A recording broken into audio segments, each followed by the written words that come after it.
بسم اللہ الرحمن الرحیم۔ السلام علیکم دوستو، کیسے ہو آپ لوگ؟ میرا نام ہے وسیم اقبال اور آپ دیکھ رہے ہیں اسلام ود وسیم۔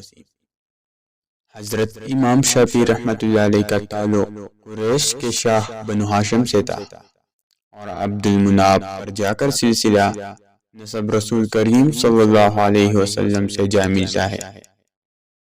آپ رحمۃ اللہ علیہ کی والدہ ایک صالحہ، عالمہ اور مجاہدہ خاتون تھی۔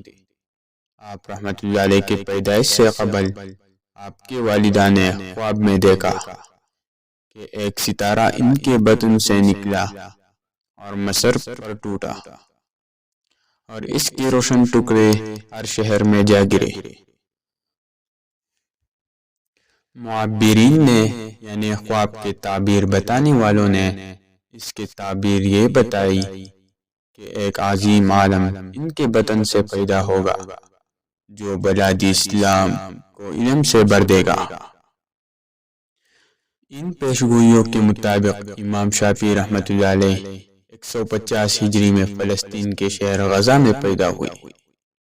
150 ہجری وہی سال ہے جس میں حضرت امام ابو حنیفہ رحمۃ اللہ علیہ کی وفات ہوئی۔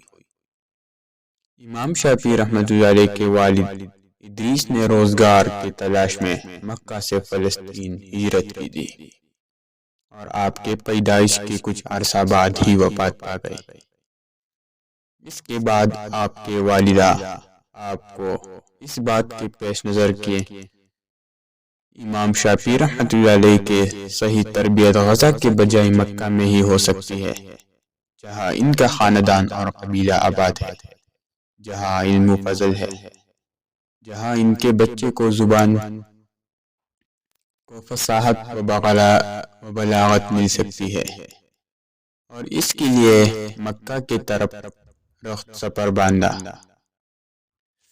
مکہ میں آپ کو ایک علم الانساب کے ماہر کے پاس بھیجا گیا، جس نے آپ کو کہا کہ طالب العلم میں جلدی مت کرو، پہلے کچھ کما لے، کوئی ذریعہ معاش بنا لے۔ تو آپ نے فرمایا میری لذت تو حصول علم میں ہے۔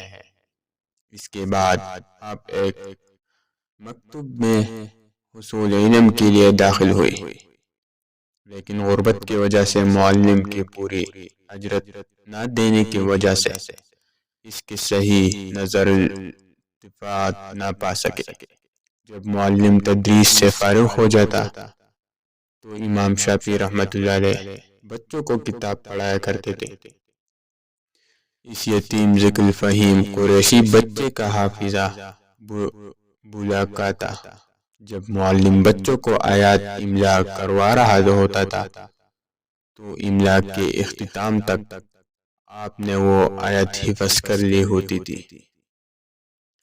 جب معلم نے یہ دیکھا تو ایک دن کہا کہ میرے لیے جائز نہیں کہ میں آپ سے کوئی اجرت لوں، اور پھر جو تھوڑی بہت اجرت امام شافعی رحمۃ اللہ علیہ کی والدہ سے اصول کرتا تھا وہ بھی لینا بند کر دی۔ چنانچہ آپ نے 7 سال کی عمر میں قرآن کریم حفظ کر لیا، اور موطا امام مالک 10 سال کی عمر میں یاد کر لی۔ آپ کو علم کے ساتھ ساتھ کھیل کا بھی شوق تھا۔ تیر اندازی اور گھڑ سواری میں خاص مہارت رکھتے تھے۔ اس طرح آپ بھاگتے گھوڑے پر چھلانگ لگا کر سوار ہو جاتے تھے۔ آپ کا حقیقی علم تو خدا داد تھا جو رسول اللہ صلی اللہ علیہ وسلم کے توسل سے آپ کو محبت ہوا۔ امام شافعی رحمۃ اللہ علیہ فرماتے ہیں میں نے رسول اللہ صلی اللہ علیہ وسلم کو خواب میں دیکھا۔ آپ صلی اللہ علیہ وسلم نے مجھ سے فرمایا کہ اے لڑکے تم کس قبیلے سے ہو؟ میں نے عرض کیا کہ یا رسول اللہ آپ کے قبیلے سے۔ آپ صلی اللہ علیہ وسلم نے فرمایا میرے قریب آؤ۔ میں جب قریب ہوا تو آپ صلی اللہ علیہ وسلم نے اپنا لعاب دہن میری زبان، منہ اور ہونٹوں پر لگایا اور فرمایا کہ جاؤ، اللہ تم پر برکت نازل فرمائے۔ اسی طرح آپ فرماتے ہیں کہ میں نے ایک اور دفعہ بھی خواب میں رسول اللہ صلی اللہ علیہ وسلم کو مسجد الحرام میں لوگوں کی امامت کرتے دیکھا۔ نماز کے بعد جب آپ صلی اللہ علیہ وسلم لوگوں کو علم سکھانے لگے تو میں نے کہا یا رسول اللہ مجھے بھی سکھاؤ۔